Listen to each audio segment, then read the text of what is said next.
তো সকলকে স্বাগত আমাদের বাদুল্লাহ একাডেমি কর্তৃক পরিচালিত এই ভার্চুয়াল আলোচনা। আসন্ন বার ভাইবা এক্সামে যে প্রশ্নগুলো আপনাদের করা হচ্ছে সেগুলো সম্পর্কে আমাদের আলোচনা। আপনাদের হাতে যে প্রশ্নগুলো আছে আজকে বোর্ডে জিজ্ঞাসা করা হয়েছে সেগুলো সম্পর্কে জিজ্ঞেস করতে পারেন। এগুলো আমরা আলোচনা করব। কার হাতে আছে বলেন, যে কোনো একজন শুরু করেন। প্রশ্ন করার আগে যেটা কাজ করবেন, আপনার পরিচয় দিবেন, ক্লাস কোন বার থেকে সেটা বলবেন, আর ভিডিও অন করবেন। অবশ্যই ভিডিও অন করবেন, পরিচয় দিবেন। যে প্রশ্নটা জানতে চান বা যে প্রশ্নটা আলোচনা হয়েছে আজকে জিজ্ঞাসা করা হয়েছে, প্লিজ স্টার্ট।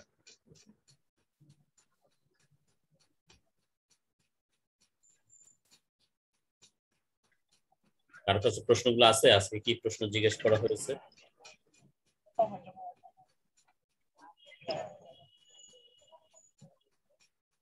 বা আপনাদের নিজস্ব কোনো প্রশ্ন থাকলে বলতে পারেন।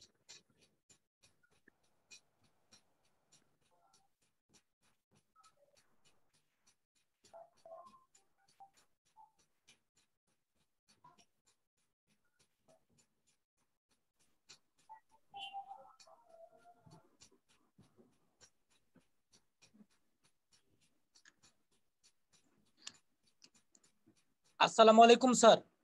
ওয়ালাইকুম আসসালাম। স্যার আমি আবু হানিফ, টাঙ্গাইল বার থেকে। হ্যাঁ প্লিজ। স্যার আমি জানতে চাচ্ছিলাম ফৌজদারি কার্যবিধির 201 ধারায় নালিশ ফেরত দেওয়া হয়, ওখানে বিজ্ঞ বিচারক পৃষ্ঠাঙ্কন করেন। হ্যাঁ, নালিশের মধ্যে পৃষ্ঠাঙ্কনটা কি স্যার বুঝতে চাচ্ছিলাম। পৃষ্ঠাঙ্কনটা হলো যে আপনি যে নালিশি দরখাস্তটা দিয়েছেন, এই নালিশি দরখাস্তে 3 পাতা বা 4 পাতা যে আপনি কমপ্লেন পিটিশন দিয়েছেন, তো আমাদের সিভিল রুলস অ্যান্ড অর্ডার্স এর যে বিধান আছে 17 বিধিতে বা ক্রিমিনাল রুলস অ্যান্ড অর্ডারের 20 রুলসে বলা আছে যে আমরা only one side of the page use করতে হবে, অর্থাৎ একদিকে লিখতে হবে। তো আমরা যখন আর্জি বা জবাব লিখি অথবা কমপ্লেন পিটিশন লিখি, তখন শুধু এই দুইটা রুলসের বিধান অনুসারে পৃষ্ঠার একদিকে আমরা লিখি। তো এই যখন ফেরত দেওয়া হবে 201 ধারার বিধান অনুসারে, তখন ওই প্রথম যে পৃষ্ঠাটা আছে সেটার অপর পৃষ্ঠা যে ফাঁকা জায়গাটা আছে ওইটাতে লিখে দিবেন উনি কেন ফেরত দিচ্ছে, কারণটা। এটাকে বলছে পৃষ্ঠাঙ্কন করা। জি স্যার, ধন্যবাদ স্যার। জি, থ্যাংক ইউ।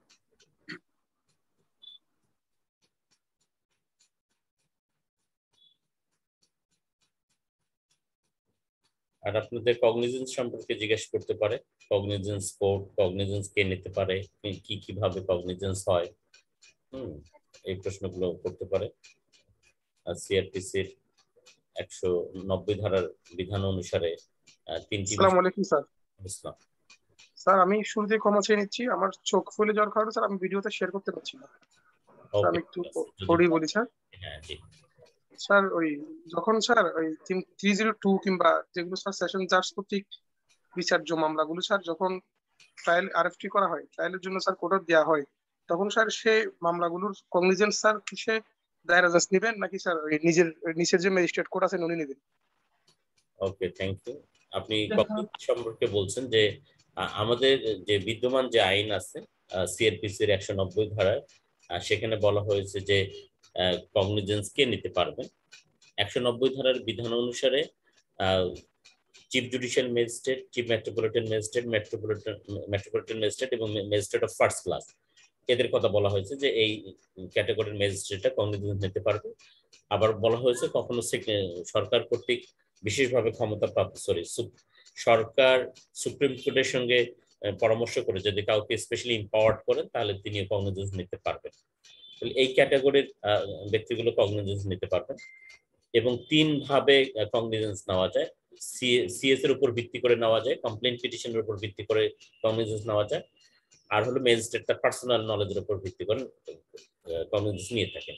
তো আমাদের দেশে যে বিচার ব্যবস্থা, সেই বিচার ব্যবস্থা অনুযায়ী প্রথমত 190 ধারার বিধান অনুসারে ম্যাজিস্ট্রেট কগনিজেন্স নিয়ে থাকেন। প্রত্যেকটা দায়রা মোকদ্দমা, স্পেশালি পিনল কোডে বর্ণিত অপরাধগুলোর সবগুলো কগনিজেন্স নিয়ে থাকেন ম্যাজিস্ট্রেট। তারপরে উনি দেখেন যদি এটা তার ট্রায়াবল অফেন্স না হয়, সেক্ষেত্রে ট্রায়াবল অফেন্সটা কিভাবে তিনি ঠিক করেন, সিআরপিসির 32 ধারার বিধান অনুযায়ী ঠিক করেন। কারণ 32 ধারার বিধান যদি আমরা দেখি, সেখানে দেখা যাচ্ছে যে একজন ম্যাজিস্ট্রেট সর্বোচ্চ 5 ইয়ার্স ইমপ্রিজনমেন্ট এবং 10,000 টাকা ফাইন দিতে পারে। এটার ভিত্তিতে তিনি তার ইয়াটা অফেন্সটা ট্রায়াবল বাই ম্যাজিস্ট্রেট কিনা সেটা নির্ধারণ করেন। যদি দেখেন যে না, এটা শাস্তি 5 বছরের অধিক হতে পারে, তখন তিনি এটা সেশন জাজে পাঠিয়ে দেন ফর ট্রায়াল। প্রথমত কগনিজেন্ট ম্যাজিস্ট্রেট, কিন্তু এটার কিছু ব্যতিক্রম আছে। যেমন ধরেন নারী শিশু আইন 2000-এর এই সংজ্ঞায়িত যে অপরাধগুলো, এটা কোনো ম্যাজিস্ট্রেট কগনিজেন্স নিতে পারবে না।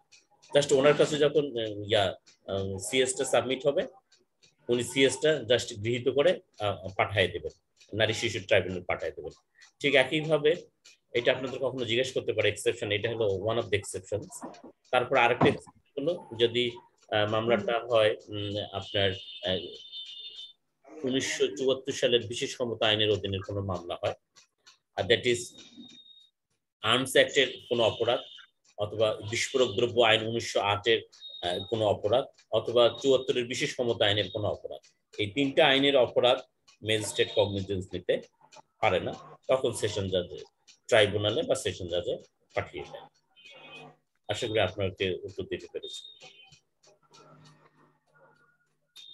আর ম্যাজিস্ট্রেট কগনিজেন্স নেওয়ার পর যদি দেখেন যে অপরাধটা তার ট্রায়াবল, যেমন ধরেন 379 অপরাধ, চুরির অপরাধ, তো উনি বিচার করতে পারবে 3 বছরের সাজা, তখন নিজের ফাইলে রেখে দেন। ম্যাজিস্ট্রেট কোর্টের মামলাগুলো 2টা ফাইল থাকে, একটা হলো পুলিশ ফাইল, একটা ট্রায়াল ফাইল। তো পুলিশ ফাইল বলে হলো যে এজাহার দায়ের থেকে শুরু করে টিল সাবমিশন অফ চার্জশিট, এই স্টেজটাকে বলা হয় পুলিশ ফাইল। আর যখন কগনিজেন্স হয়ে যায়, কগনিজেন্স হওয়ার পর মামলা রেডি ফর ট্রায়াল থাকে, সেই রেডি ফর ট্রায়াল থাকলে তারপরে যখন বিচারের জন্য তিনি নিজের ফাইলে রাখতে পারেন, অথবা সেশন জাজে পাঠিয়ে দিতে পারেন, বা অন্য কোনো ম্যাজিস্ট্রেটের কাছে পাঠাতে পারেন। এই জায়গাটার নাম হলো ট্রায়াল ফাইল, যেখান থেকে বিচার হয়। আপনাদের রেডি ফর ট্রায়াল সম্পর্কে জিজ্ঞেস করতে পারে যে একটা ক্রিমিনাল মামলা কিভাবে রেডি ফর ট্রায়াল করা যেতে পারে। রেডি ফর ট্রায়ালের ক্ষেত্রে আপনারা যেটা বলবেন যে কোনো ব্যক্তির বিরুদ্ধে ফৌজদারি মামলা হলে এবং তার বিচার করতে গেলে অবশ্যই তাকে আদালতের আইন আমলে আসতে হবে, অর্থাৎ সারেন্ডার করতে হবে। কিন্তু কোনো ব্যক্তির বিরুদ্ধে ফৌজদারি মামলা হয়েছে, বাট তিনি নিজেও আত্মসমর্পণ করেননি বা পুলিশ তাকে গ্রেপ্তার করতে পারেনি, বাট তার বিরুদ্ধে চার্জশিট এসেছে। তো এইরকম যদি অবস্থা হয়, আর সেক্ষেত্রে প্রথমে সিআরপিসির 87 এবং 88-এর বিধান অনুসরণ করতে হয়। 87 অনুসারে তাকে প্রক্লেম করতে হয়। প্রক্লেম করার পর তারপরে যদি তাকে অ্যারেস্ট করা না যায় বা তিনি সারেন্ডার না করেন, তখন 88-এর বিধান অনুযায়ী তার সম্পত্তি ক্রকের ব্যবস্থা নেওয়া হয়। 87 এবং 88-এর বিধান, এটাকে একত্রে বলে WP&A। এটা লিখে রাখেন, এটাও জিজ্ঞাসা করতে পারে আপনাদের যে WP&A বলতে কি বোঝেন। তো 87 এবং 88-এর বিধান অনুসরণ করাকে WP&A বলে। এরপরেও আরেকটা জিনিস করা হয় মামলা রেডি ফর ট্রায়াল করার ক্ষেত্রে, সেটা হলো 339-এর বি অনুযায়ী, সিআরপিসির 339-এর বি অনুযায়ী একটা মানে পত্রিকায় বিজ্ঞাপন দিয়ে তাকে 30 দিন সময় দেওয়া হয় যে আপনি এই ধার্য তারিখের মধ্যে, এই সময়ের মধ্যে যদি না আসেন, তাহলে আপনার অনুপস্থিতির বিচার হবে। এটাকে বলে ইন অ্যাবসেন্সিয়া ট্রায়াল। তাহলে আপনার প্রশ্নটা এইভাবে হতে পারে যে what is in absentia trial. তখনও আপনাকে 87, 88-এর বিধানটা বলে আসতে হবে, প্লাস 339-এর বি বলতে হবে। এই 3টা সেকশন একসঙ্গে করে বলতে হবে ইন অ্যাবসেন্সিয়া ট্রায়াল বলতে কি বোঝেন। অথবা এই জায়গাটায় ঘুরে প্রশ্ন হতে পারে যে মামলা রেডি ফর ট্রায়াল বলতে আপনি কি বোঝেন। জি, এখন বলেন আপনাদের। স্যার আমার যে বিষয়টা জানা ছিল স্যার, ওই ম্যাজিস্ট্রেট কগনিজেন্স নেওয়ার পরে ট্রায়াল করে যাওয়ার পরে দায়রা জজ সাহেব কি মহোদয় কি স্যার আবার কগনিজেন্স নেবেন নাকি স্যার এটা আবার কগনিজেন্স নেবেন? 193 ধারায় আবার তিনি কগনিজেন্স নেবেন। তাহলে স্যার কগনিজেন্স 2বার হচ্ছে, যেগুলো স্যার ট্রায়াল বাই সেশন জাজ, এগুলো স্যার কগনিজেন্স 2বার হচ্ছে। হ্যাঁ, 2বার হচ্ছে। আরেকটা কোয়েশ্চেন ছিল স্যার, আমরা অনেক সময় দেখেছি স্যার প্র্যাকটিস করতে গিয়ে স্যার স্পেশাল ট্রাইব্যুনাল যে মামলাগুলো স্যার 1974 সালের বিশেষ ক্ষমতার যে মামলাগুলো স্যার, স্পিড আপ স্যার 3টা মামলা হয়ে যায়। সেক্ষেত্রে স্যার একই কজ অফ অ্যাকশন 3টা মামলা কেন হয় স্যার? যদি প্রশ্ন করা আমরা কিভাবে উত্তর দিব স্যার? এটা একই কজ অফ অ্যাকশন 3টা মামলা হওয়ার সুযোগ নেই, কিন্তু বাট বাংলাদেশে হচ্ছে এটা। যদি আমরা সিআরপিসি 235 সাবসেকশন 2 এর বিধানটা যদি আমরা আমলে নেই, তাহলে এইরকম হওয়ার সুযোগ কম। কিন্তু একটা সমস্যা হয়েছে, 74 এর বিশেষ ক্ষমতা আইন 274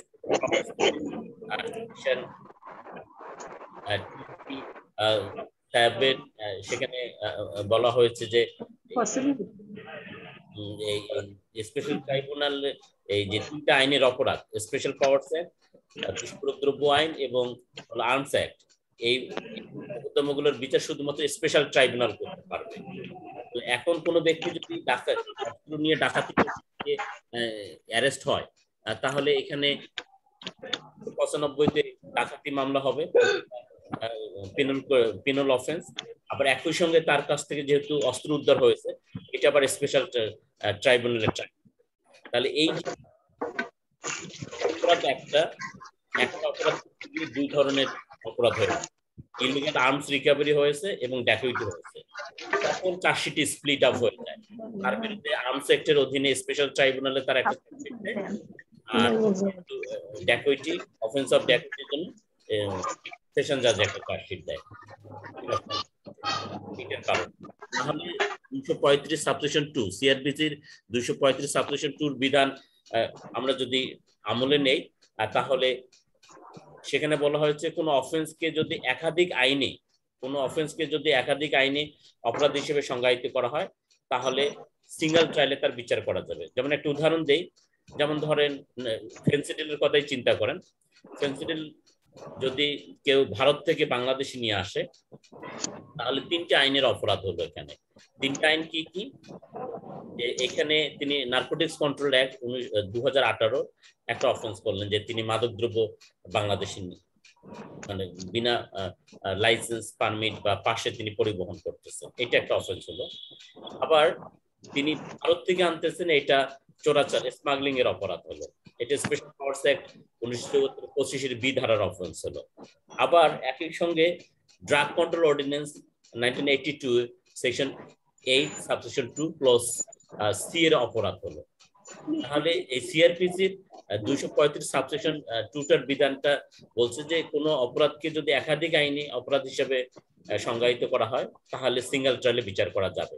তো এই ধরনের ক্ষেত্রে করা যায়, কিন্তু ওই যদি সাধারণ দায়রা অপরাধ সঙ্গে যদি স্পেশাল ট্রাইব্যুনালের অপরাধ হয়, সেক্ষেত্রে একটু ঝামেলা হয়।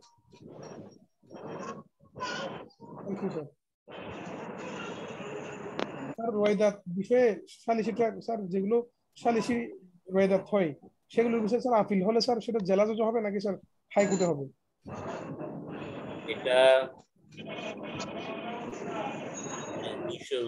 মানে 2001 সালের আরবিট্রেশন অ্যাক্ট আছে, সেখানে তো জেলা জজের জুরিসডিকশন দেওয়া হয়েছে। জেলা জজে যদি রোয়েদাত সম্পর্কে কোনো প্রশ্ন থাকে, তাহলে জেলা জজে করতে পারবে। একটু দেখে বলতে হবে, এটা আমি ঠিক মনে করতে পারতেছি না। আমি পড়তে গিয়ে স্যার দেখেছি স্যার, কোনো প্রশ্ন থাকলে সেটা জেলা জজে করতে পারবে, কিন্তু আপিলের ক্ষেত্রে হাইকোর্ট বিভাগে স্যার। বিষয়টা একটু বুঝি নাই বলে আপনাকে কোশ্চেনটা করেছি। যদি এরকম যদি হয় যে জেলা জজের জুরিসডিকশন দেওয়া হয়েছে এখানে, তবে যদি আপিল হয় সেক্ষেত্রে এটা হতে পারে বিচারটাকে সংক্ষিপ্ত করার জন্য হাইকোর্ট ডিভিশন। ঠিক আছে, থ্যাংক ইউ স্যার। জি স্যার আমি অমিত বলতেছিলাম স্যার, কুমিল্লা থেকে স্যার। জি প্লিজ। স্যার ক্রিমিনাল মামলার স্টেজগুলো যদি একটু বলতেন স্যার। ক্রিমিনাল মামলার স্টেজগুলি স্যার। ওকে, জি স্যার। স্যার এই ধরনের কোশ্চেন কি করতে পারে স্যার ভাইবা স্যার? হ্যাঁ হ্যাঁ,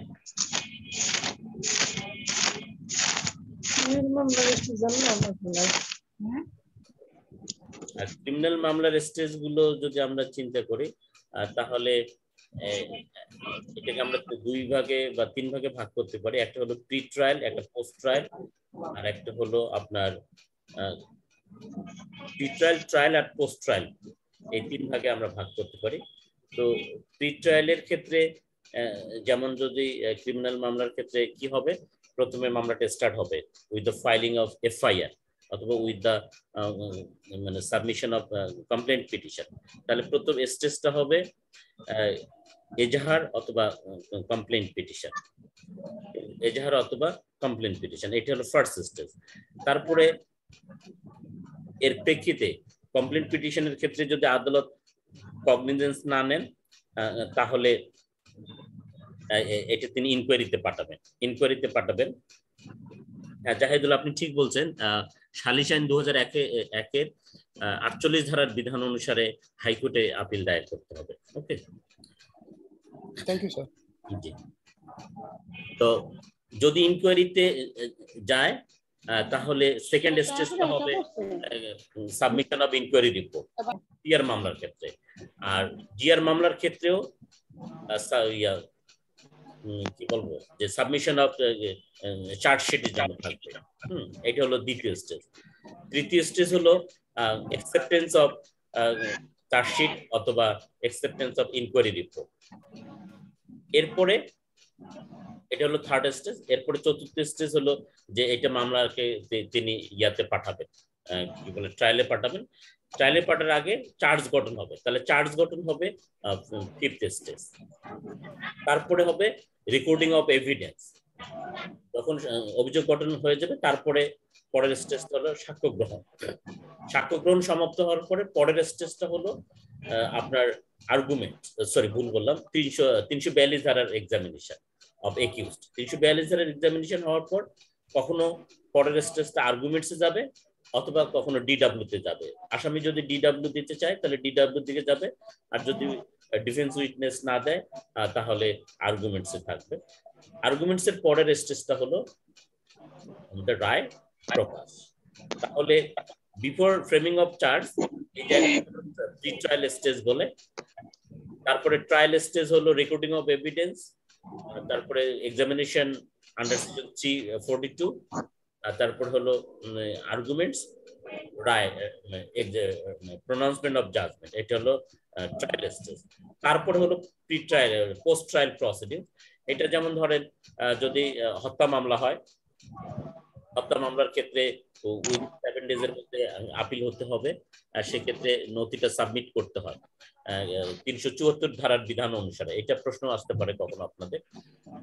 এই যখনই কোনো দায়রা আদালত কাউকে মৃত্যুদণ্ডে দণ্ডিত করেন তখন এই নথিটা ফর কনফার্মেশনের জন্য সাবমিট করতে হয় হাইকোর্ট পিটিশনে 374 ধারার বিধান অনুসারে।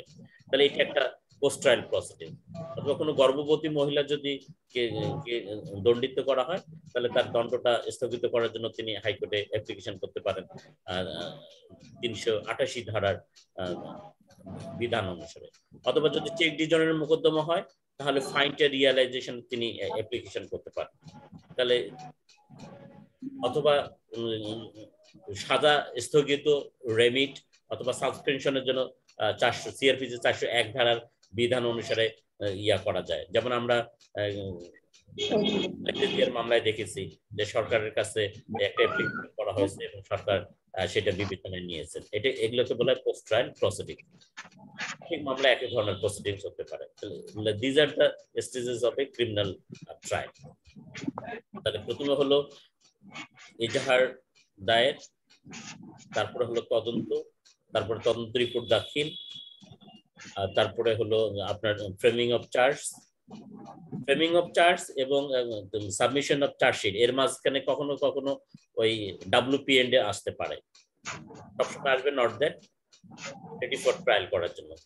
তারপরে রেকর্ডিং অফ এভিডেন্স, তারপর 342 ধারার পরীক্ষা, তারপরে হলো আপনার আর্গুমেন্টস অথবা DW, তারপরে রায় প্রকাশ। এই হলো ক্রিমিনাল মামলা। আসসালামু আলাইকুম। জি স্যার, আমি শহীদ বলছিলাম সিলেট বার থেকে। হ্যাঁ প্লিজ। স্যার, ক্যামেরা ট্রায়ালটা কত ধারায় আছে এবং ক্যামেরা ট্রায়ালটা কি স্যার? ক্যামেরা ট্রায়াল হলো যে রুদ্ধদ্বার বিচার, যেমন নারী শিশু নির্যাতন দমন আইন 2000-এর এই ক্যামেরা ট্রায়াল ইয়াতে ফ্যামিলি কোর্ট অর্ডিন্যান্স 95 ক্যামেরা ট্রায়ালের কথা বলা হয়েছে যে এমন কতগুলো গোপনীয় বিষয় আছে যেমন ধর্ষণের মোকদ্দমা অনেক ধরনের যারা জবানবন্দি হতে পারে, যেগুলো বিব্রত বোধ করতে পারে। আপনার মাইক্রোফোন অন করে রাখছেন, অফ করেন, অফ করে কথা বলেন। এইটাকে বলা হচ্ছে ক্যামেরা ট্রায়াল, অর্থাৎ রুদ্ধদ্বার, সবাইকে বের করে দিয়ে প্রয়োজনে কিছু ব্যক্তি, দুই পক্ষের আইনজীবীরা, তারপরে ভিকটিম আর আদালতের স্টাফরা থাকবে। এটাকে বলা হয় রুদ্ধদ্বার বিচার, camera trial, trial in camera. শুদ্ধ শব্দটা হলো ট্রায়াল ইন ক্যামেরা।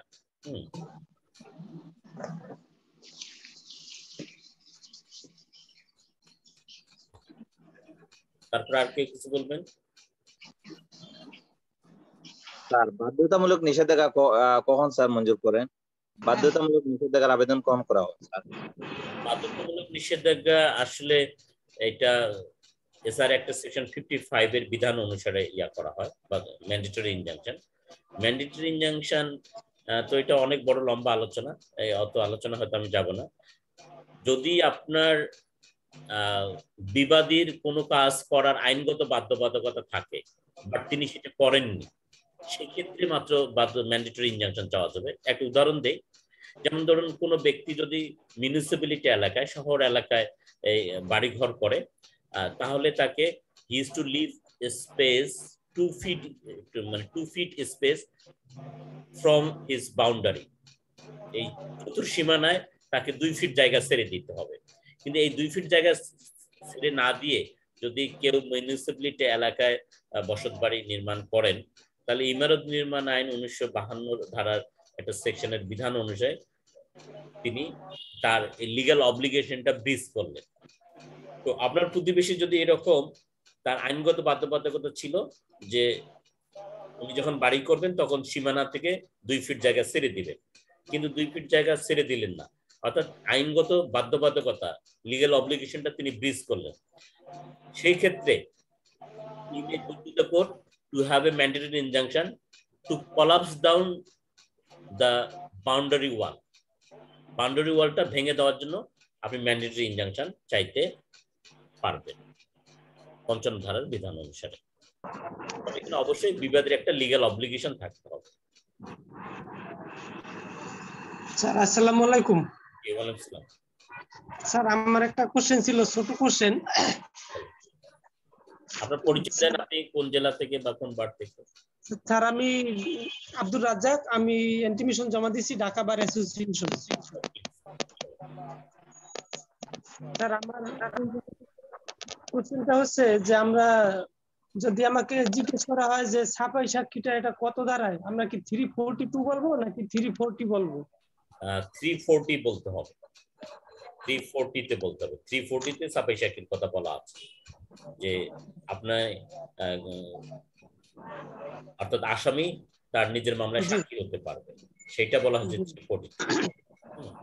আচ্ছা স্যার আরেকটা কোশ্চেন, যদি স্পেসিফিকলি জিজ্ঞেস করা হয় যে নারাজি মানে এটা কত ধারায় দেওয়া হয়, এটার কি স্পেসিফিক কোনো ধারা আছে নারাজি পিটিশন করার জন্য? না, নারাজির কোনো সুস্পষ্ট ধারা নেই, এটা কেস মেড ল। হ্যাঁ, কেস ল থেকে উদ্ভূত এটা।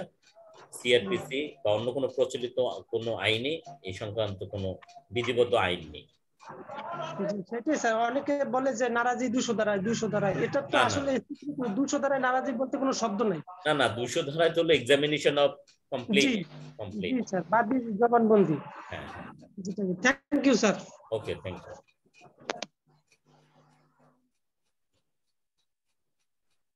আসসালামু আলাইকুম। ওয়ালাইকুম আসসালাম। স্যার আমি রবিরঞ্জন বলছিলাম ঢাকা বাট থেকে। প্লিজ বলুন। স্যার আপনি একটু আগে বিষয়টা বলছিলেন, কিন্তু আমি স্যার আসলে বিষয়টা ঠিক বুঝতে পারিনি।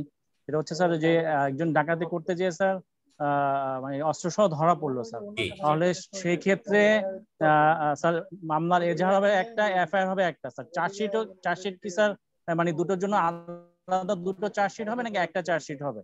না, এটা সাধারণত 2টা চার্জশিট হয়। একটা হলো দায়রা মামলার জন্য, ওই ড্যাকোইটিটার জন্য একটা চার্জশিট দেবে পুলিশ, আর ওই স্পেশাল আর্মস অ্যাক্টের অধীনে আরেকটা চার্জশিট দেবে। একটার বিচার হবে সাধারণ দায়রা সেশন কোর্টে, আর একটার বিচার হবে স্পেশাল ট্রাইব্যুনালে। 2টা চার্জশিট হবে। হ্যালো, আসসালামু আলাইকুম স্যার স্যার। একটু আমি ভাইয়া একটু শেষ করি আর একটা কোশ্চেন স্যারের কাছে।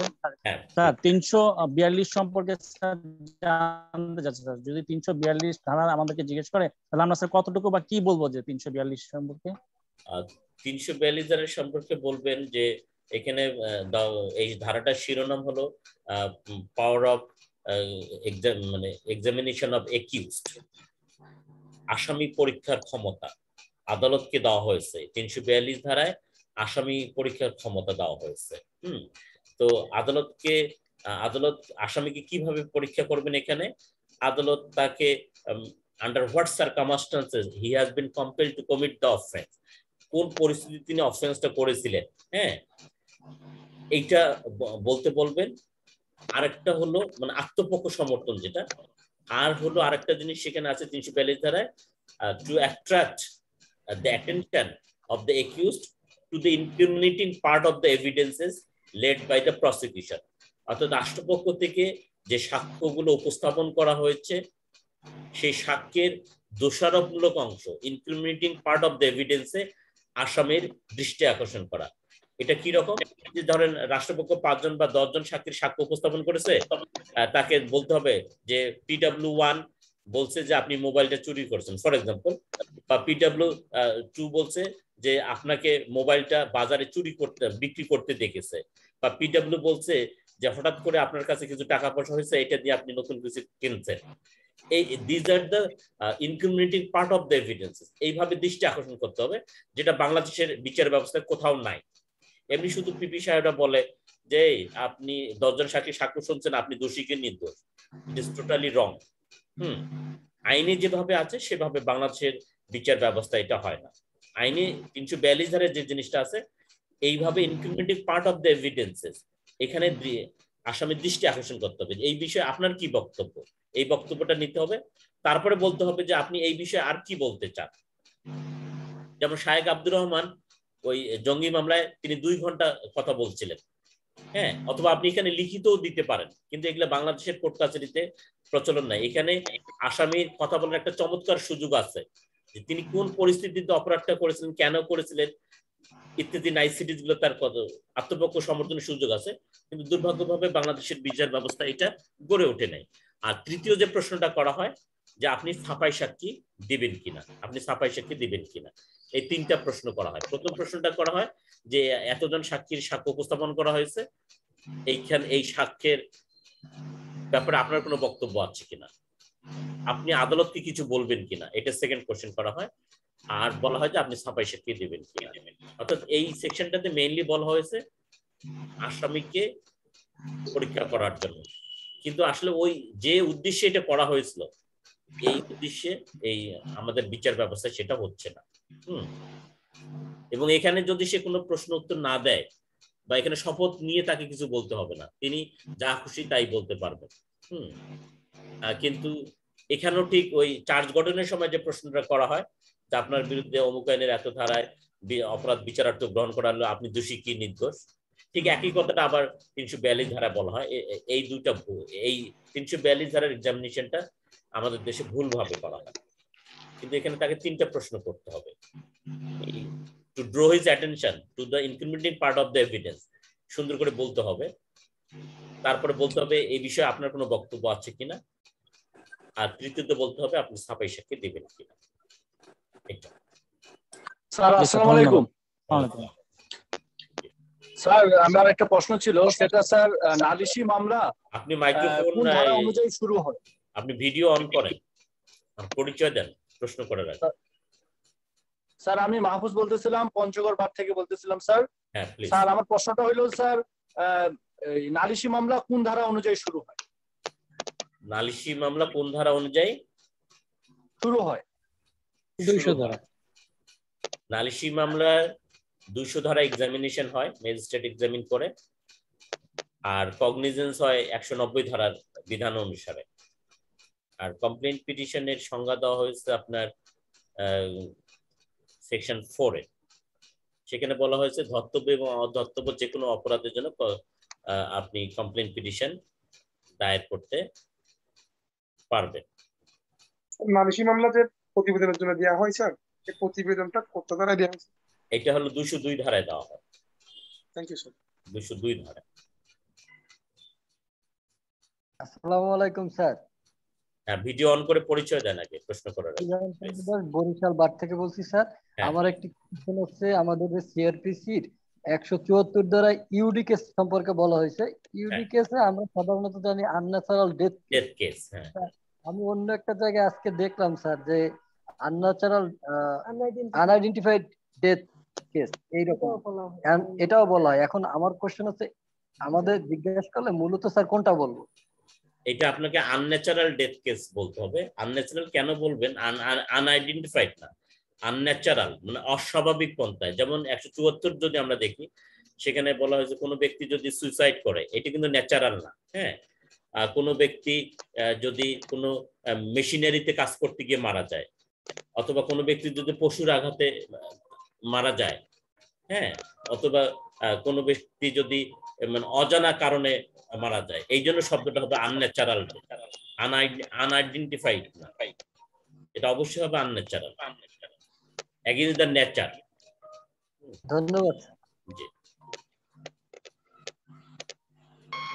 স্যার, আদাব স্যার। হ্যাঁ প্লিজ।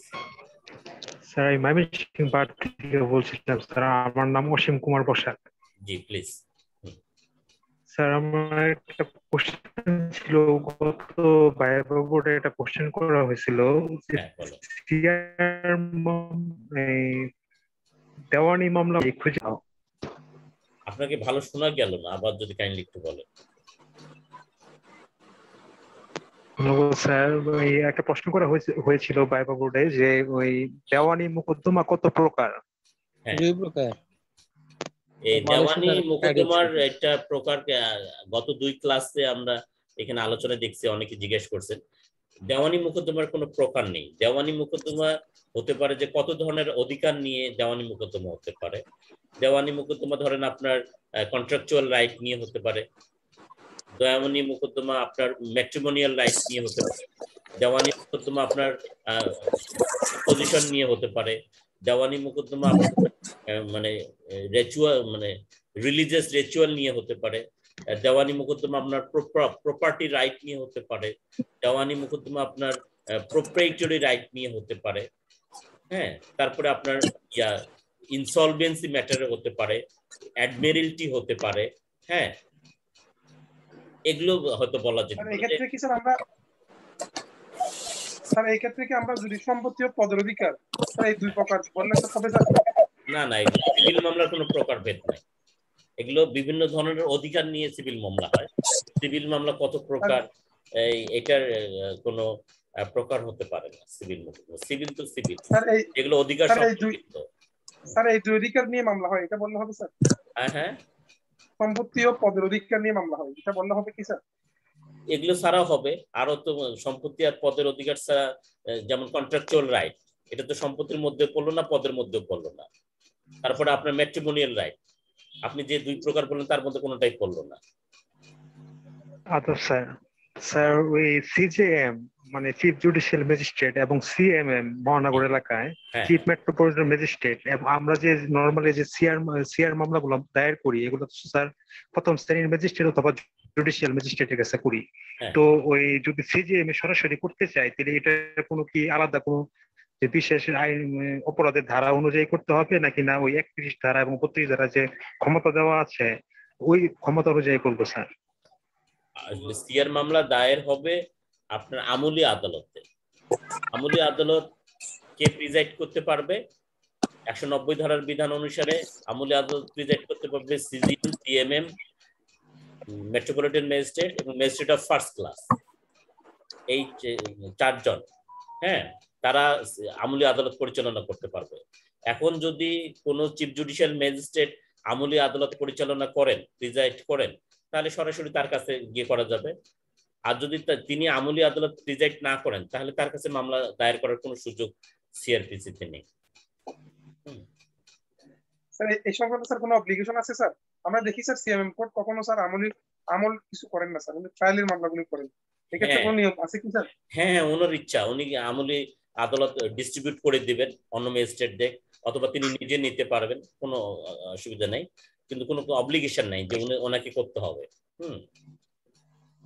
যেমন উদাহরণ দেই, যখন 2007 সালে ম্যাজিস্ট্রেসি সেপারেট হলো, তখন আমি মেট্রোপলিটন ম্যাজিস্ট্রেট ছিলাম ইয়াতে রাজশাহীতে। তো আমাদের যিনি সিএমএম ছিল, আপনাদের মাইক্রোফোন গুলো অফ করেন না, না হলে ভালো বোঝা যাবে না। একটু খেয়াল করেন নিজ নিজ মাইক্রোফোন গুলো। তো আমাদের যিনি সিএমএম ছিল, ওই ভদ্রলোক ভাবলেন যে আমার মেট্রোপলিটন ম্যাজিস্ট্রেটরা কগনিজেন্স নিতে পারবে না, তাদের সেই ম্যাচুরিটি নাই। উনি আমাদের ইয়া দিলেন না, কগনিজেন্স দিলেন না, উনি নিজেই কগনিজেন্স করতেন। তো এটা সিএমএম বা সিজিএম এর তার পাওয়ারের মধ্যে আছে। অথবা একটা সময় আবার আমাদের দিয়ে দিলেন, ওনার মনে হলো যে না, এরা এখন ম্যাচিউরড হয়েছে, এখন সিএমএম কগনিজেন্স কোড পরিচালনা করতে পারবে। উনি যতদিন ভালো বুঝছেন উনি নিজের হাতে রেখে দিয়েছেন, উনি নিজেই কগনিজেন্স কোড প্রিজাইড করছেন। আবার যখন তার মনে হয়েছে যে না এদের ছেড়ে দেওয়া যায়, তখন অঞ্চল ভাগ করে যে তুমি এই 2টা থানায় করো, তুমি 3টা থানায় করো, এরকম আর কি। এটা কোনো অব্লিগেশন নেই, বাধ্যবাধকতা নেই।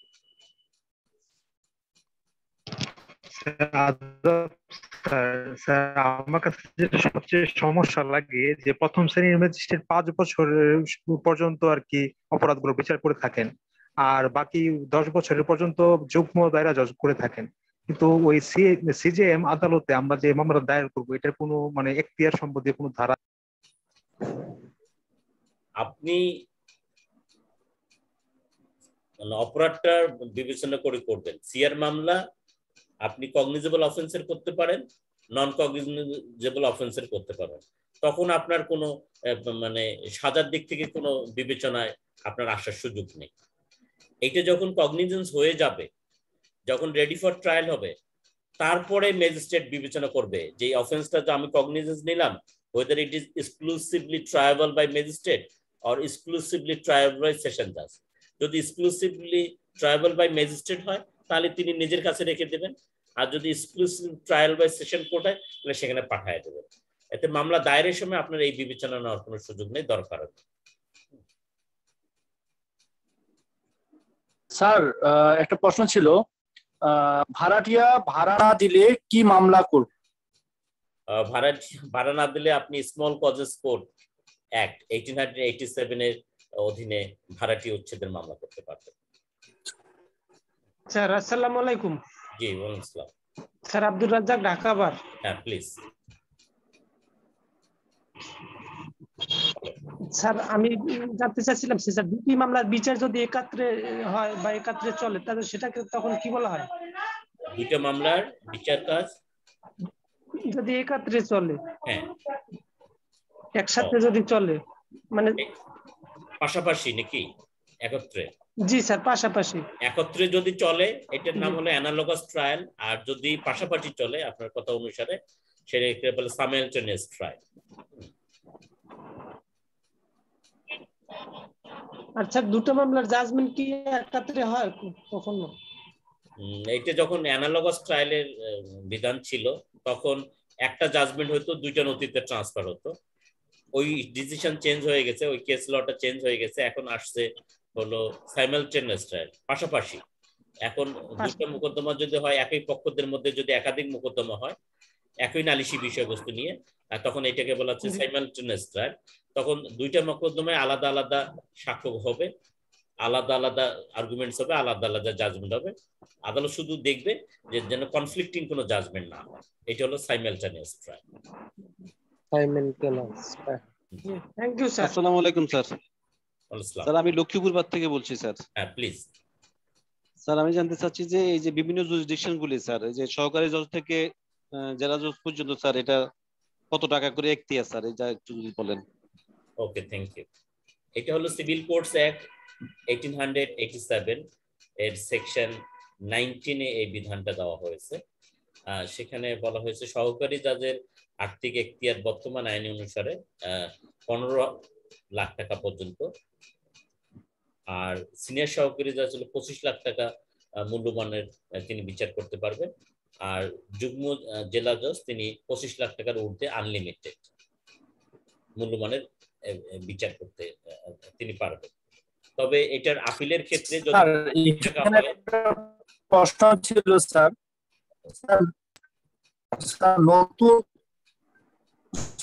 নতুন এখতিয়ারের ক্ষেত্রে যে 15 লাখ টাকা করা হয়েছে স্যার, স্যার এটা কি স্যার 0 থেকে 15 লক্ষ টাকা হবে স্যার? আপনাকে ভালো শোনা গেল না, আবার একটু যদি বলেন।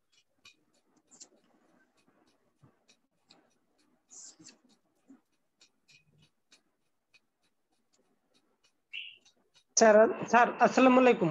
জি স্যার আমি বলছিলাম যে 15 লক্ষ টাকা থেকে শুরু হয়েছে স্যার, কোথা থেকে শুরু করবো স্যার, 0 থেকে 15 লক্ষ? না না, এখানে তো যে স্মল কজেস কোডের এখতিয়ার আছে আপনার সেটা বাদ দিতে হবে। আবার গ্রাম আদালতের এখতিয়ার আছে 75 লাখ টাকা পর্যন্ত, সেটা বাদ দিতে। স্যার এক্স্যাক্টলি তাহলে কত লাখ থেকে শুরু করব স্যার? ওই যে তাহলে 75 লাখ থেকে 75,000 থেকে শুরু করতে হবে। জি থ্যাংক ইউ জি স্যার আমি যেটা বলতে চাচ্ছিলাম স্যার, হ্যাঁ বলেন স্যার যে আপিলের ক্ষেত্রে মানে এনআই একটা মামলার ক্ষেত্রে মানে যে জেলা জজে আমরা আপিলটা করি সেখানে নাকি ওই কোর্টের এখতিয়ারটা অবারিত, মানে এনআই একটা মামলার ক্ষেত্রে শুধু নাকি এক্সেপশনাল ডিফারেন্ট, এটা কি ঠিক? এনআই অ্যাক্টের মোকদ্দমা তো জেলা জজে হয় না, এটা হলো সেশন জাজে হয় আপিলটা। জি স্যার সেশন। হ্যাঁ, এখানে ক্রিমিনাল মামলার আপিলের কোনো মূল্যমানের কোনো ইয়া নেই, মানে কি বলবো, বাধা নেই, মানে অসীম স্যার, মানে যতই হোক। এটা তো অপরাধের বিচার হচ্ছে, এখানে টাকার বিচার হচ্ছে না। এটা একটা আইনজীবীদের মধ্যে মিসকনসেপশন আছে যে চেকের টাকার, এখানে হলো অফেন্সের বিচার হচ্ছে, এটা নট অ্যামাউন্ট, টাকার কোনো বিচার হচ্ছে না। স্যার আমার আরেকটা প্রশ্ন ছিল স্যার। হ্যাঁ বলেন স্যার। প্রশ্নটা স্যার বয়স নিয়ে একটা প্রশ্ন করে, এত দেরিতে আসছেন কেন স্যার? বিভিন্ন প্রেক্ষাপট এক একজনের এক এক রকম থাকতেই পারে স্যার, এবার বয়স জন্য তো কোনো বাধা নাই স্যার, সেক্ষেত্রে আমাদেরকে এই কোশ্চেনটা স্যার ম্যাক্সিমাম করে এটা কি উত্তর দিব স্যার? আসলে এটা তো অথেন্টিক কোনো উত্তর না, বললে স্যার ওনারা বিশ্বাস করতে চাচ্ছে না অনেক সময় দেখছি স্যার। এই ক্ষেত্রে স্যার যদি একটু আমাদের কাইন্ডলি একটু হেল্প করেন। এটা মানে ঠিক আমিও মানে একটা সর্বজন গ্রাহ্য উত্তর আমিও হয়তো দিতে পারবো না। হ্যাঁ, এটা ডিফারেন্স মানে ভেরি করবে। আর সেক্ষেত্রে আপনি এরকম বলার চেষ্টা করতে পারেন যে আপনি কেন ট্র্যাক চেঞ্জ করছেন, আপনার পড়াশোনাটা মানে কেন এই যে লেট হলো, বা আপনার বয়সটা কেন বেড়ে গেল, এই জিনিসগুলো বলতে পারেন। যে আপনি যে ট্র্যাকে ছিলেন, ধরেন আপনি পোল সায়েন্সে অনার্স মাস্টার্স করছেন, তারপরে একটা সময় এসে আপনি ট্র্যাক চেঞ্জ করলেন, আপনি পোস্ট গ্রাজুয়েট করলেন, তখন হয়তো আপনি বলতে পারেন স্যার আমি অনার্স মাস্টার্স করছি পোল সায়েন্সে বা ইকোনমিক্সে, কিন্তু আমি যখন দেখলাম যে জব মার্কেটটা খুবই মানে ক্রিটিক্যাল, বা এখানে আমি কোনো ভালো সুইটেবল জব পাচ্ছি না, বা আমি যেরকম জব মানে ড্রিম করি সেটা পাচ্ছি না, তখন আমি যেহেতু পোস্ট গ্রাজুয়েট একটা, এটা হলো এলএলবিটা হলো পোস্ট গ্রাজুয়েট একটা প্রোগ্রাম। তো পোস্ট গ্রাজুয়েট যেহেতু সরকারের রিকগনাইজড একটা প্রোগ্রাম আছে শিক্ষা মন্ত্রণালয়ে, তো এই সুযোগ নিয়েছে, এইটার সুযোগ নিয়ে আমি ট্র্যাকটা চেঞ্জ করছি। এখানে আমার এইটা করতে গিয়ে যে আমার বয়স বেশি হয়ে গেছে, আমি কেন এতদিন পর চুজ করলাম, এটা মানে আইনানুগ কোনো এটা বাধা হতে পারে না। সরকারের পোস্ট গ্রাজুয়েট প্রোগ্রাম এটা যে কেউ করতে পারে, অবাধিত, এখানে বয়সের যেহেতু কোনো লিমিটেশন নেই, এত আমি যে কোনো মুহূর্তে এখানে আসতে পারি। এবং বলবেন অত্যন্ত শ্রদ্ধার সঙ্গে আমরা বলতে পারি, আমাদের যে মুরব্বীরা যারা এই অঙ্গনে আছেন তাদের অনেকেই এই 2 ইয়ার্স এলএলবি করা, এবং আজকে যারা আইন অঙ্গন আলোকিত করে আছেন তাদের ম্যাক্সিমাম হলো 2 ইয়ার্স করা। অনার্স করা স্টুডেন্ট তো খুব সম্প্রতি এসেছে, তো এইভাবে আপনি কিছু বলতে পারেন যে আইন অঙ্গনে স্যার আপনি সুন্দর বলছেন স্যার, আপনার কথাটা আমার খুব পছন্দ হয়েছে স্যার, সুন্দর বলছে, কিন্তু স্যার বয়স যখন বাইন্ডিংস নাই স্যার, তাহলে এই কথাটা আসতে তো স্যার একটু খারাপ লাগে না? যদি বয়সের একটা বাধা থাকতো তাহলে বলতাম যে না আমি স্যার এই বাধা থেকে আমি এটার উত্তরণ দিতে হবে, তো বাধা নাই স্যার, জাস্টিস যা আসি আবার লয়ার হিসেবে দাঁড়ায় স্যার চাকরি শেষ করে। তো স্যার সেক্ষেত্রে আমাদেরকে কোশ্চেনটা করে, গতবার অনেকগুলি ছেলেকে স্যার আমাকে গতবার পরীক্ষা দিয়েছে, আমাকে কোশ্চেনটা করছে, আমি স্যাটিসফাই উত্তর দিতে পারি নাই, হয়তো চেষ্টা করছি স্যার, আমি সেকেন্ড টাইম দিচ্ছি স্যার ভাইবাটা, আমার জন্য দোয়া করেন স্যার আপনি স্পেশালি একটু। আপনি কোন বার থেকে?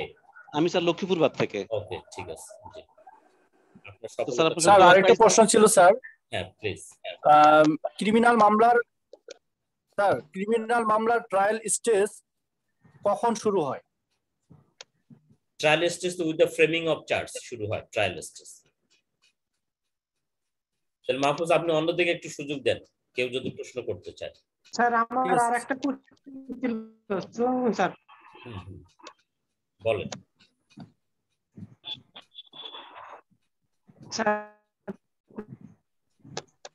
সেটা হচ্ছে যে পারিবারিক আদালত কি ফিক্সড কোনো কোর্ট ফি আছে পারিবারিক আদালতে, যেমন দেনমোহর আদায়ের জন্য, ভরণ পোষণের জন্য, বা অন্যান্য যে 5টা মামলা পারিবারিক আদালতে আমরা করি, এক্ষেত্রে কি 5টা মামলায় ফিক্সড কোর্ট ফি নাকি কোনো ভেরি করে? না, 5টা মোকদ্দমার জন্য প্রত্যেকটা প্রতিকার, আপনি যে 5টার কথা বলেন, এই 5টা এক একটা প্রতিকার বলে, রিলিফ বলে, এক একটার জন্য আপনাকে 25 টাকা কোর্ট ফি দিতে হবে সেকশন 20 অনুযায়ী, 22 অনুযায়ী। 200 টাকাও কোর্ট ফি লাগে পারিবারিক মামলা করতে অনেক। আরে ভাই আমাকে বলতে দেন, আমি শেষ করি কথাটা, আপনাকে তো আমি রেফারেন্স দিয়ে বলতেছি। আপনি যদি বলেন তাহলে আমার কাছে প্রশ্ন করলেন। ফ্যামিলি কোড অর্ডিন্যান্স 1985, আপনি রেফারেন্স লিখে রাখেন। ফ্যামিলি কোড অর্ডিন্যান্স 1985 এর সেকশন 22 তে বলা হয়েছে যে 25 টাকা কোর্ট ফি দিতে হবে। আপনি যদি শুধু ডাওয়ার এন্ড মামলা করেন তাহলে 25 টাকা, ডাওয়ার এন্ড মেইনটেনেন্স যদি করেন তাহলে 50 টাকা দিতে হবে। জি স্যার। আর বাজারে প্রচলিত বইগুলোতে যেগুলো আপনারা দেখেন এগুলো সব ভুল। বুঝতে পারছেন? জি স্যার। জি বলেন। Thank you sir. Thank you sir. Sir আসসালামু আলাইকুম স্যার। ওয়ালাইকুম আসসালাম। স্যার আমি লাবিব স্যার, কুমিল্লা থেকে স্যার।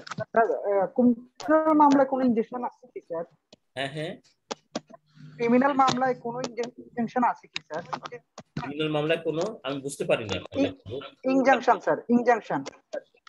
ও, ক্রিমিনাল মামলায় কোনো ইনজাংশন আছে কিনা? ক্রিমিনাল মামলায় ওই 144 ধারার একটা এরকম বিধান আছে, ইনজাংশন শব্দটা ওখানে ইউজ করা হয়েছে। যদি নির্বাহী ম্যাজিস্ট্রেট অথবা ডিস্ট্রিক্ট ম্যাজিস্ট্রেট যদি মনে করে যে কোথাও শান্তিভঙ্গের আশঙ্কা আছে কোনো স্থানে গমনাগমন নিয়ে ইত্যাদি ইত্যাদি, বা জনস্বাস্থ্য ইত্যাদি, সেখানে তারা ইনজাংশন জারি করতে পারে 144 ধারার বিধান অনুসারে। একটা হচ্ছে স্যার, একটা ফেসবুকে একটা জিনিস পাচ্ছিলাম স্যার, টেম্পোরারি ইনজেকশন কত প্রকার স্যার? ফেসবুকে দেখলাম একটা গ্রুপে প্রশ্নটা স্যার। টেম্পোরারি ইনজাংশন কত প্রকার? আর টেম্পোরারি ইনজাংশন তো আপনি বললেন যে এটা হলো টেম্পোরারি, মানে টেম্পোরারি মানে কি অস্থায়ী। অস্থায়ী, যখন আপনি অস্থায়ী ইনজাংশন চান তখন আদার সাইডকে শোকজ করা হয়। যদি যে বিষয়ে আপনি ইনজাংশন চাচ্ছেন যদি এমন হয় যে শোকজ করার ফলে বিবাদে আসা পর্যন্ত subject matter of the suit অথবা the very purpose of bringing on the suit would be frustrated, তখন আদালত বিবাদী আসার আগেই তাকে একটা ইনজাংশন দেন। এটাকে বলে অ্যাডেন্টারিম ইনজাংশন। অ্যাডেন্টারিম ইনজাংশন যে so that the very purpose of bringing the suit would not be frustrated, এটা হলো অ্যাডেন্টারিম ইনজাংশন। কিন্তু টেম্পোরারি ইনজাংশনের কোনো প্রকার নেই। টেম্পোরারি ইনজাংশন বলতে পারেন ইনজাংশন কত প্রকার, এটা যদি বলেন তাহলে ইনজাংশন হলো 2 প্রকার, প্রহিবিটরি ইনজাংশন আর হলো ম্যান্ডেটরি ইনজাংশন। এই প্রহিবিটরি ইনজাংশনটা আবার 2 ধরনের, একটা হলো টেম্পোরারি আর একটা পারপিচুয়াল। আপনি এইভাবে ডিভিশনটা করতে পারেন। ওকে, ধন্যবাদ স্যার। একটা হলো স্যার, জিপি নিয়োগ দেওয়ানি কার্যবিধির কত বিধান অনুসারে? জিপি নিয়োগ দেওয়ানি কার্যবিধির কত অনুসারে স্যার? জিপি না ভিপি কি বললেন বুঝি নাই sir. GP government pleader sir. Government pleader sir, এটা কত বিধান অনুসারে নিয়োগ দেওয়া হয়? আর সিপিসি তে আমি তো এই ধরনের কোনো বিধান দেখি না। তিনি তো গভর্নমেন্ট লয়ার, তিনি গভর্নমেন্টের বিরুদ্ধে মামলা হলে সেখানে পক্ষ হবেন, এখানে কোনো সেকশন দেওয়া নেই।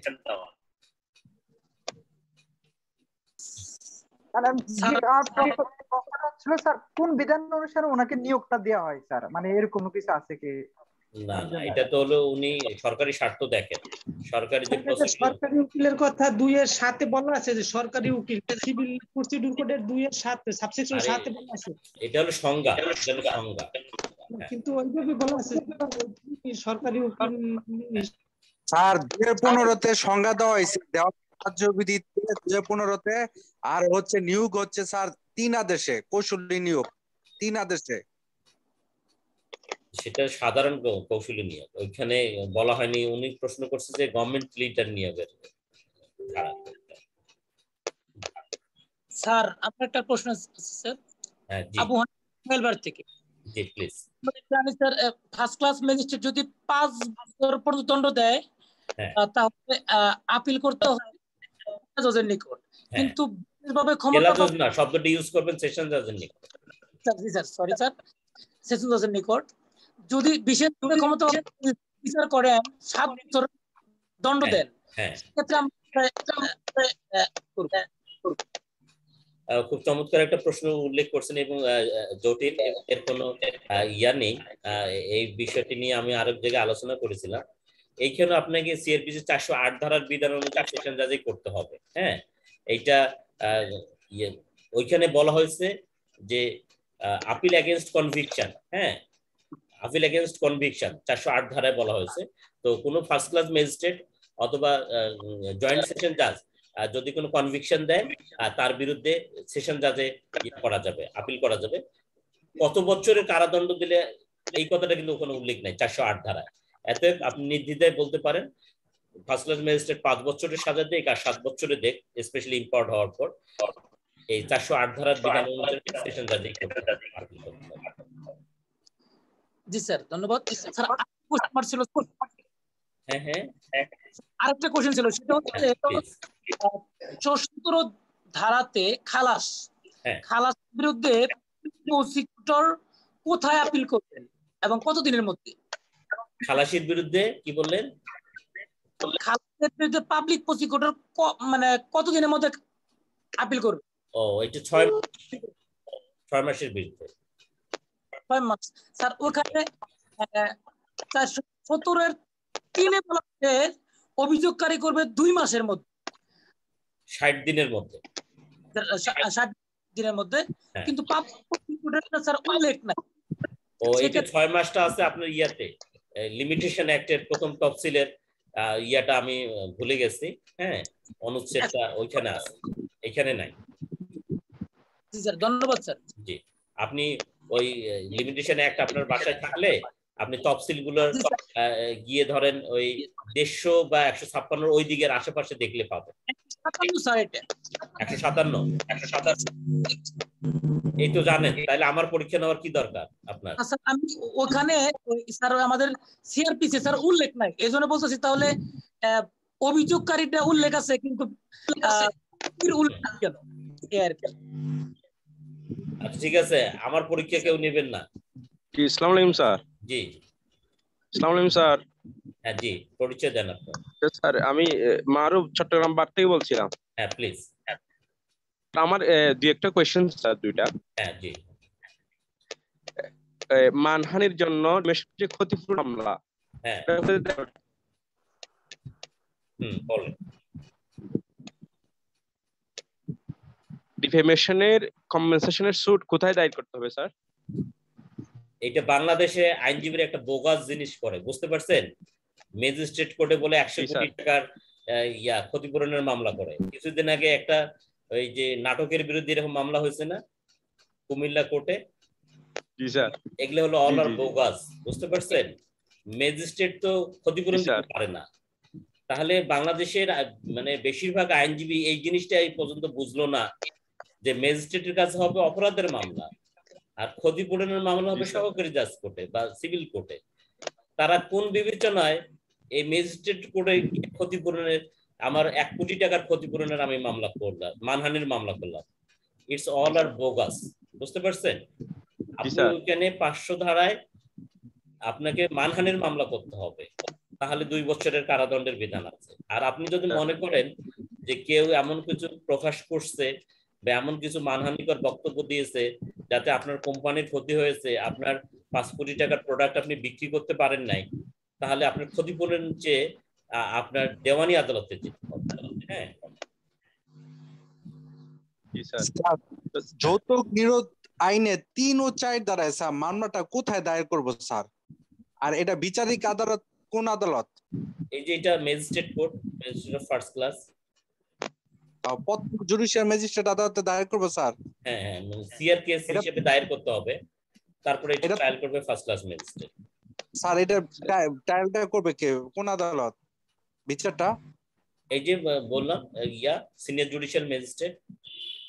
জুডিশিয়াল প্রথম শ্রেণীর ম্যাজিস্ট্রেট আদালতে দায়ের করব, বিচারটা করবে দায়ের করবেন আপনি আমলি আদালতে, কগনিজেন্স কোর্টে।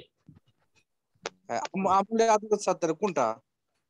আমলি আদালত গিয়ে দেখবেন, আপনি সংশ্লিষ্ট মহানগর এলাকায় অথবা ডিস্ট্রিক্ট ম্যাজিস্ট্রেটে গিয়ে খুঁজবেন আপনি কোন এলাকার আমলি আদালত খুঁজতেছেন, সেখানে ক অঞ্চল নামে দেখতে পাবেন, অথবা আমলি আদালত 1, 2 দেখতে পারবেন। আপনি যে এলাকা থেকে আসছেন সেই এলাকার যে আমলি আদালত আছে সেইখানে কমপ্লেন পিটিশনটা নিয়ে দাখিল করবেন। তারপরে উনি কগনিজেন্স হওয়ার পর উনি নিজ ফাইলে রাখেন নাকি প্রথম শ্রেণীর অন্য কোনো ম্যাজিস্ট্রেটের কাছে পাঠায় দেন, এটা তার দায়িত্ব। এটা হলো প্রথম শ্রেণীর ম্যাজিস্ট্রেট এটার বিচার করবে। স্যার আমার কোশ্চেনটা শেষ হয় না স্যার। হ্যাঁ বলেন। আপনার আমি কি বলছিলাম ভিডিও অন করেন?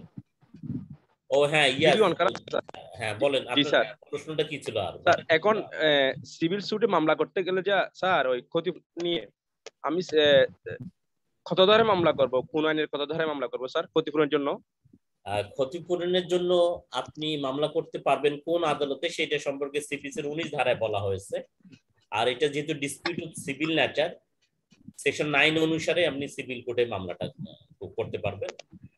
আর এসআর অ্যাক্টের কোনো সুনির্দিষ্ট এরকম কোনো সেকশন নাই। জি স্যার। স্পেসিফিকলি অ্যাক্টে 8 ধরনের যে প্রতিকার চাওয়া যায়, 8 ধরনের প্রতিকারকে কোডিফাই করা হয়েছে। এই ছাড়া আর কোনো প্রতিকার কোডিফাই করা হয়নি। তাহলে এসআর একটা তৈরি করা হয়েছে 1877 সালে। তো 1877 সালে 8 ধরনের প্রতিকার কোডিফাই করা হলো, কিন্তু পরবর্তীতে দেখা গেল যে এটা যথেষ্ট না, আরো অনেক ধরনের বিরোধ উত্থাপিত হয়। এই জন্য 1908 সালে এসে যখন সিপিসি তৈরি করা হলো, ওইখানে সেকশন 9 দিয়ে একটা ওয়াইড পাওয়ার দিয়ে দেওয়া হলো সিভিল কোর্টকে, যে দেওয়ানি প্রকৃতির যে কোনো বিরোধ সিভিল কোর্ট করতে পারবে। তো আপনার ক্ষতিপূরণ সম্পর্কিত মামলা যদি আপনি করতে চান, জি স্যার, তাহলে সেকশন 9 এ আদালতকে সে ক্ষমতাটা দেওয়া আছে। আমি কি সেকশন 9 উল্লেখ করে মামলা করব? ওই ধারায় মামলা করার ক্ষেত্রে তো আপনার কোনো সেকশন উল্লেখ করার দরকার নাই। অর্ডার 6 রুল 2, এখানে আপনাকে সেকশন উল্লেখ করার দরকার নেই। আপনি ফ্যাক্টসটা ন্যারেট করবেন so that it constituted a right. Civil মামলার ক্ষেত্রে আপনি ঘটনাটা এমন ভাবে বর্ণনা করবেন যাতে এটা কোনো অধিকারকে সংগঠিত করে, আর সেই অধিকার আপনি কিভাবে ভোগ করতেন, এনজয় করতেন, সেই এনজয়মেন্টে কে আপনাকে বাধা দিয়েছে, কিভাবে বাধা দিয়েছে, কবে বাধা দিয়েছে, আর আপনি কি প্রতিকার চান। এটাই হলো আপনার আর্জি। Sir thank you sir. একটা কোশ্চেন স্যার। হ্যাঁ প্লিজ। আরে ওই সিপিসির 35 তে বলা আছে যে কস্টের কথা আর কি। হ্যাঁ হ্যাঁ, যে পিটিশন যদি পিটিশনের বিষয়টা আমি একটু বুঝতেছি না স্যার। পিটিশন এখানে দুটো কথা বলা হয়েছে। একটা বলা হয়েছে যে আদালত নির্দিষ্ট সময়ের মধ্যে যদি পিটিশন না দেয় তাহলে 2000 টাকা। এই বিষয়টা একটু যদি দুটো বিষয় একটু ক্লিয়ার করতেন আর কি। 35B তে যেটা বলা হয়েছে যে পিটিশনটা দেওয়া যেত, জি স্যার, কিন্তু দেওয়া হয়নি, হ্যাঁ জি স্যার, এই ধরনের একটা বিষয় হয়েছে। আর একটা যেটা বলা হয়েছে যে সেটা হলো আপনার আদালতের নির্ধারিত সময়সীমার মধ্যে যদি কোনো কি বলে কোনো দরখাস্ত দেওয়া না হয়, হ্যাঁ এখানে দুই ধরনের কষ্টের কথা বলা হয়েছে। যদি আদালতের দেয় সময়ের মধ্যে দেওয়া না হয়, তাহলে আপনার 3000 টাকার কষ্টের কথা বলা হয়েছে।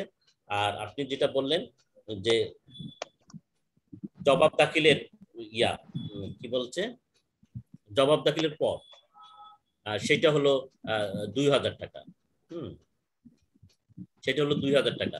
যে এই রিটেন মানে কি বলে জবাব দেওয়ার পর, হ্যাঁ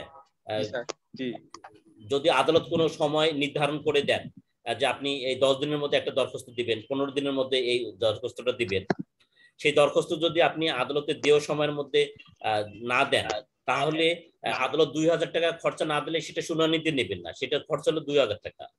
আর 35B সাবসেকশন 2 তে যেটা বলা হয়েছে যে দরখাস্ত করা যেত বা করা উচিত ছিল কিন্তু মামলাকে প্রলম্বিত করার জন্য করা হয়নি, হ্যাঁ জি স্যার, জি স্যার, সেটার জন্য হলো 3000 টাকা।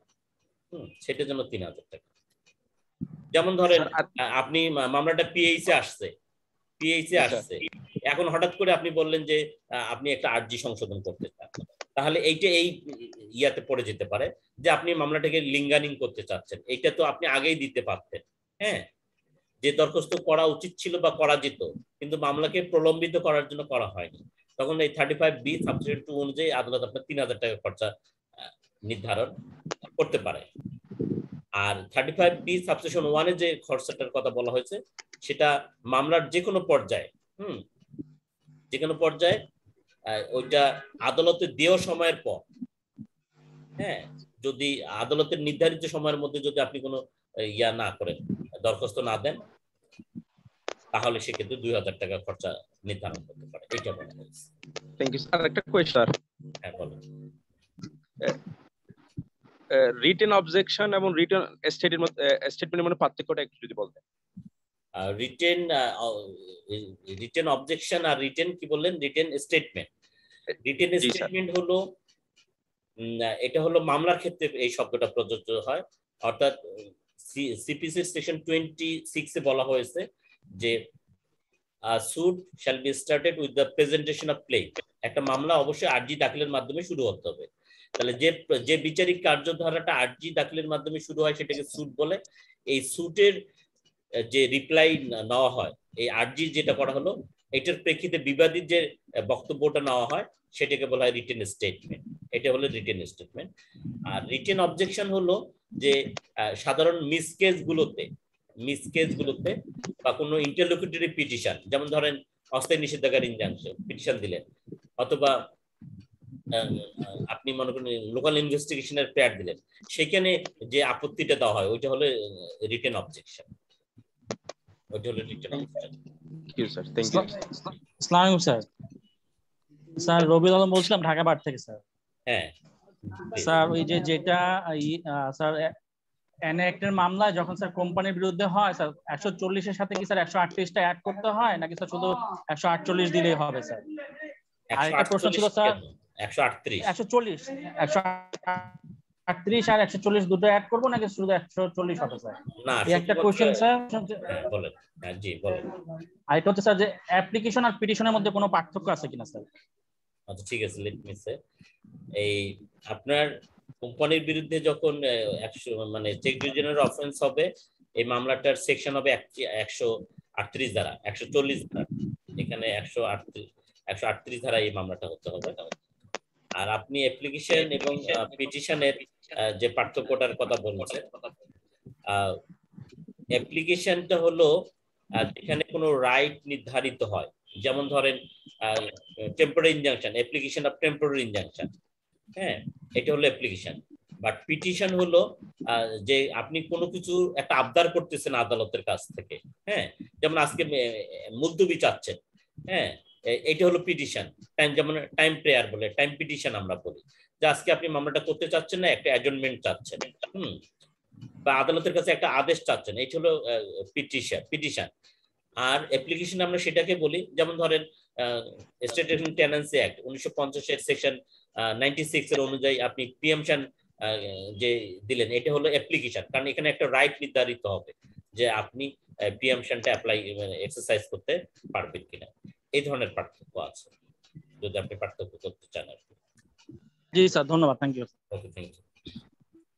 তাহলে আজকে শেষ করি, আর তোমাদের প্রশ্ন নেই আপনাদের? স্যার একটা কোশ্চেন ছিল স্যার। হ্যাঁ প্লিজ। স্যার আমি সুরাইয়া চট্টগ্রাম বার থেকে বলছিলাম। হ্যাঁ প্লিজ।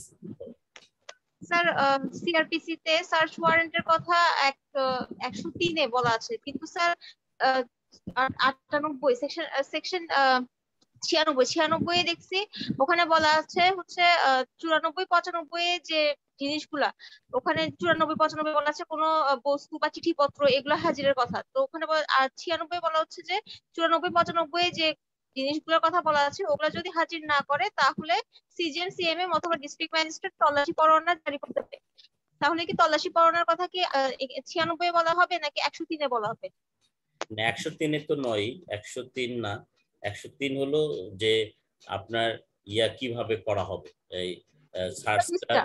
হ্যাঁ, 103টা সার্চের মোডটা বলা হয়েছে যে সিজার লিস্ট করতে হবে, দুজন সাক্ষী সাক্ষ্য নিয়ে সেখানে প্রবেশ করতে হবে, হ্যাঁ, এগুলো হলো 103-এ বলা হয়েছে।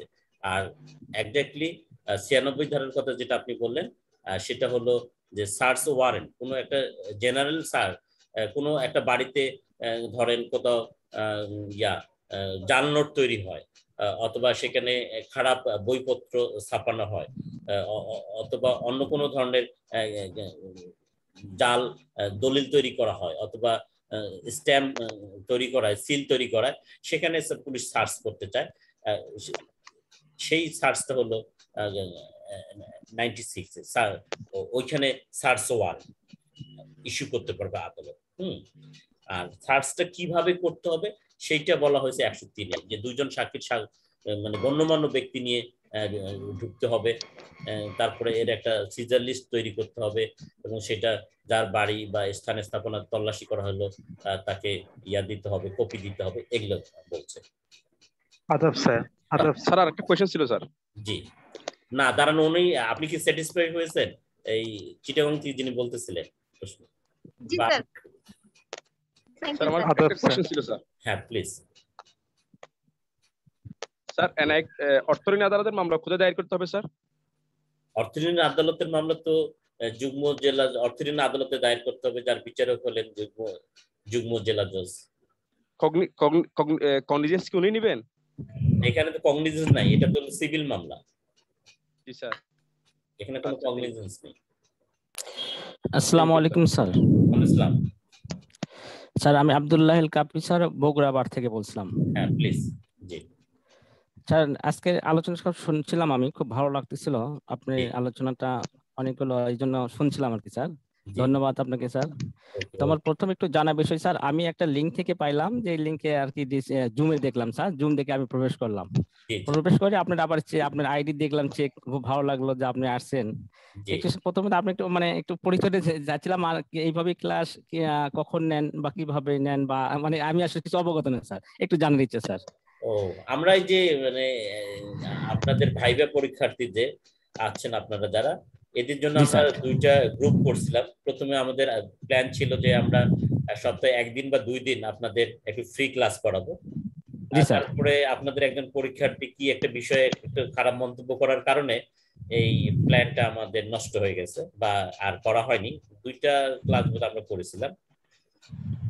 তারপরে এই যে আবার এই যে কয়েকদিন থেকে 31 তারিখ থেকে হঠাৎ করে আমার মনে হলো যে যদি আমার শিক্ষার্থী ভাইদের কোনো একটু কাজে লাগতে পারি আর কি, এই জন্য আমরা এই 2-3 দিন থেকে আবার একটু বসা শুরু করছি আর কি। না অনেক, আমি একটু শেষ করি ভাইয়া, আমি একটু সাংসঙ্গিক করে না, অনেক ভালো হচ্ছে স্যার। আমরা অনেক ডাইরেক্ট আমরা প্রশ্ন করতে পারছি, জানতে পারছি স্যার, অনেক ভালো হচ্ছে। মানে আমি নিজেই আজকে প্রথম আমি কয়েকটা বিষয় জানলাম। একমাত্র একটা হলো যে কুমিল্লার যে ঘটনার কথা বললেন, নাটকের বিষয়ে যে আইনজীবীদের মানহানি, সেটা। আবার একটা বললেন যে এসআর একটা যে কোর্টে ফাইট করা হয়েছে 8টি বিষয় নিয়ে, যেগুলো নেচার নিয়ে, যেটা সিভিলের মধ্যে হয় না। এই যে কিছু কিছু ছোট জিনিস হয়তো আমরা পড়েছি, বাট এইভাবে বিস্তারিত জিনিসটাকে বুঝি নাই। এই যে আপনার ছোট্ট 2টা পরামর্শ বা কথা বলার কারণে জিনিসটা আরো একটু ক্লিয়ার হলাম, যে ওখানে সিভিলের 8টি ক্ষেত্রে কোয়ালিফাইড করাই হয়েছে, কি কি প্রতিকার দেবে। হ্যাঁ, এই জিনিসগুলো স্যার খুব ভালো লাগলো স্যার। আর আমি একটা জিনিস ওই যে নাটকের সম্বন্ধে স্যার, এখানে একটা বিষয়টা, ওখানে যে 500 দণ্ডবিধির যে 500 ধারায় মানহানির যে বিষয়টা হয়েছে আপনি যে বলছিলেন, তা এইটাকে আমি একটু জানার বিষয় স্যার। এখানে যে সিভিলে যে মামলা করেছে তারা 80 লক্ষ না 50 লক্ষ টাকার একজন ক্ষতিপূরণ দাবি করে যে মামলাটা করেছে, এটা কি স্যার ওই নেচারে কি মামলাটা করেছে, যে ওই ধারা বলে কি যাবে স্যার?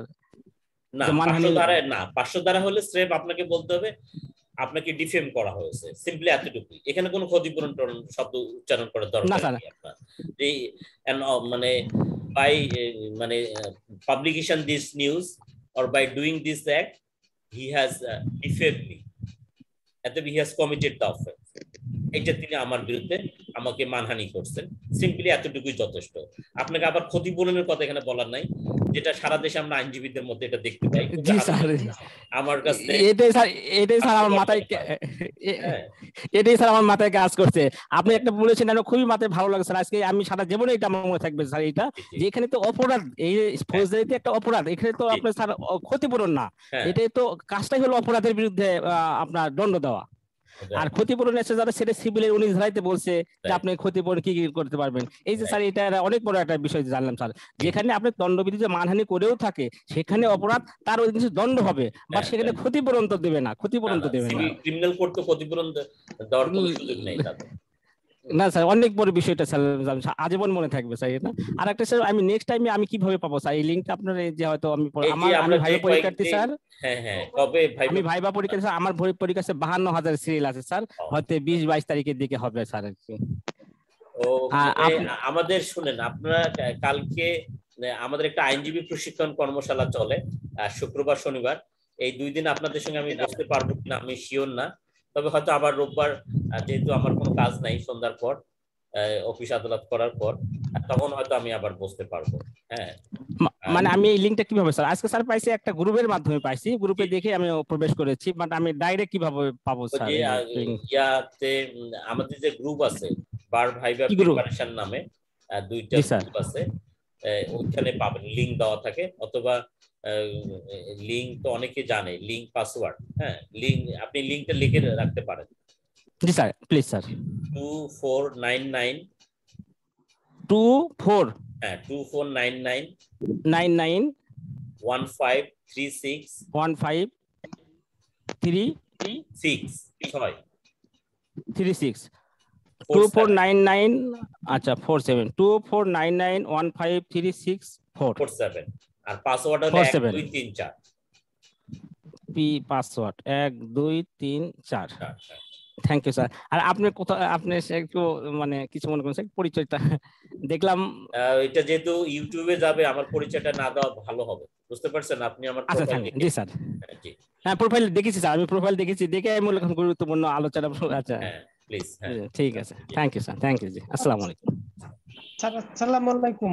জি প্লিজ বলুন স্যার। আমি বলতে চাচ্ছিলাম মানে আমরা যারা সামনে ভাইবা দিব, জি তো আমরা কিভাবে নিজেকে প্রেজেন্ট করব বা কিভাবে কি জাতি গাইডলাইন মূলক স্যার 2 মিনিটে 1 মিনিটে আমাদের উদ্দেশ্যে কিছু বলতেন আপনি নিজ থেকে, আপনার আমাদের সবার উদ্দেশ্যে।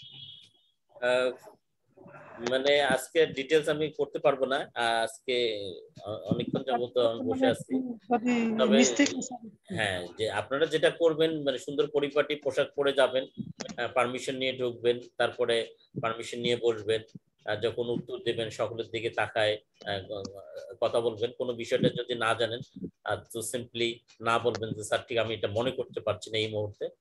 আর আরেকটা যে জিনিস মনে করবেন যে ভাইবা বোর্ড নিয়ন্ত্রণটা আপনি নিতে পারবেন, যদি আপনাকে জিজ্ঞেস করে যে আপনার সিনিয়র কি প্র্যাকটিস করে, আপনি কার সঙ্গে প্র্যাকটিস করেন, আর সিভিল করেন না ক্রিমিনাল করেন, তো আপনার প্র্যাকটিস আপনি যে সাইডটা ভালো জানেন বোঝেন, আপনি যদি সেটা বলেন যে আমার সিনিয়র সিভিল করে তাহলে সিভিল থেকে প্রশ্ন হবে, যদি বলেন আপনার সিনিয়র ক্রিমিনাল করেন তো ক্রিমিনাল থেকে বেশি প্রশ্ন হবে। তো তখন আপনি এটা বুদ্ধি করে বলবেন যে আপনি কোন দিকে ভাইবা বোর্ডকে নিয়ে যেতে চান, তখন সেইভাবে প্রশ্নগুলো করবেন। আর ওখানে মনে রাখবেন যে ওখানে জাস্টিস মহোদয়রা আছেন, অনেক আইনজীবীরা আছেন, তারা আপনার থেকে অনেক বেশি জ্ঞানের অধিকারী, তো আপনাকে চাইলে উনি যে কোনো মুহূর্তে আটকায় দেবে। তো আপনার এটা নার্ভাস হওয়া যাবে না যে আপনি সব প্রশ্নের উত্তর দিতে পারবেন। মনে রাখবেন আপনি student, still now you are a student, আপনি তার সমস্ত কোশ্চেন উত্তর দিতে পারবেন, এই চিন্তা করলে কিন্তু নার্ভাস হয়ে যাবে। কারণ আমি সার্ভিস কমিশনে ছিলাম, জুডিশিয়াল সার্ভিস কমিশনে, আমার ভাইবা বোর্ড পরিচালনা করার অভিজ্ঞতা আছে। নার্ভাস হয়ে যায়, হয়ে জানা ভুল করে দেয়। তো আপনার সবসময় মাথায় রাখতে হবে যে আমি সব প্রশ্নের উত্তর দিতে পারবো না, মোটামুটি আপনি যদি দিতে পারেন তাহলে স্যাটিসফাইড হবে তারা। হ্যাঁ, না জানলে পেঁচানোর চেষ্টা করার দরকার নাই, তাহলে সিম্পলি বলুন স্যার এই মুহূর্তে ঠিক আমি মনে করতে পারছি না, স্যার আমি হয়তো বিষয়টা জানি আপনাকে গুছাই বলতে পারছি না। স্যার আরেকটা বিষয় জানতে ছিল স্যার, যে ওখানে যখন সর্বশেষ কোশ্চেন স্যার, কোর্টের মতো মানে যে আমরা অনেক সময় মাথা নিচু করে মানে সম্মানপূর্বক ভাবে কোর্টে প্রবেশ করি, তো ওইরকম কি ঢোকার কোনো মানে ঢুকলে ভালো হবে নাকি আমি অ্যাজ ইউজুয়াল নিয়মে ঢুকবো? না, অ্যাজ ইউজুয়াল নিয়মে ঢুকলে হবে। আপনি ঢোকার সময় may I come in sir বলে একটা সুন্দর করে সালাম দিবেন, তারপরে চেয়ারটার পাশে গিয়ে দাঁড়াবেন, ওনারা বসতে বললে বসবেন। হ্যাঁ, যখন যিনি প্রশ্ন করবেন তার দিকে দেখে উত্তর দিবেন এবং প্লাস দৃষ্টিটা ঘুরাবেন আপনি। হ্যাঁ, আর ওইভাবে মাথা নিচু করে বসে থাকার দরকার নেই। হ্যাঁ, মানে নরমাল থাকার চেষ্টা করবেন। হ্যাঁ, স্যার একটা সর্বশেষ কোশ্চেন ছিল স্যার। হ্যাঁ প্লিজ। স্যার পার্মানেন্ট ইনজাংশনের ডিগ্রি যদি ভায়োলেট করে তাহলে প্রতিকার কি স্যার? তার প্রতিকার আছে অর্ডার 21 রুল 32 লিখে রাখেন। অর্ডার 2132 ইয়া করা যেতে পারে, প্রক অথবা অ্যারেস্ট করা যেতে পারে। আচ্ছা, thank you sir, thank you. আদাব স্যার। আদাব স্যার। জি আদাব স্যার। এই একটা কোশ্চেন আসছিল যেটা মাথায় ঢুকতেছে না, ক্রিমিনাল মিস কেস কি ম্যাজিস্ট্রেট কোর্টে করা যায়, এরকম একটা question sir. Criminal misc case? জি স্যার, ম্যাজিস্ট্রেট কোর্টে করা যায়। Criminal misc case, criminal misc case তো সাধারণত 439-এর এ ধারার বিধান অনুসারে সেশন জাজে করা হয়। হ্যাঁ, ক্রিমিনাল মিস কেস ম্যাজিস্ট্রেট কোর্টে করার কোনো বিধান আমি দেখি না। হ্যাঁ, কারণ এটা হলো ক্রিমিনাল মিস গুলো হলো রিভিশন। হ্যাঁ, 439-এর এ ধারার বিধান অনুসারে ম্যাজিস্ট্রেট যদি কোনো আদেশ দেয়, সেই আদেশ দ্বারা সংক্ষুব্ধ হলে সেশন জাজে এটা করতে হয় 439-এর এ ধারার বিধান অনুসারে। স্যার 498 ধারা আছে স্যার, ওটা স্যার মিস কেস যে আমরা বলি স্যার, মিস কেস দায়ের করে যে দাঁড়া জজের নিকট 498 ধারা স্যার। না না, 498 ধারা তোমরা যেটা বলো ওটা সঠিক না। 498 ধারা তুমি পড়ে দেখিও। 498 ধারায় দুইটা জিনিস বলা আছে। একটা হলো যে বন্ডের অ্যামাউন্ট সম্পর্কে ওখানে বলা হয়েছে। হ্যাঁ, বন্ডের অ্যামাউন্ট সম্পর্কে।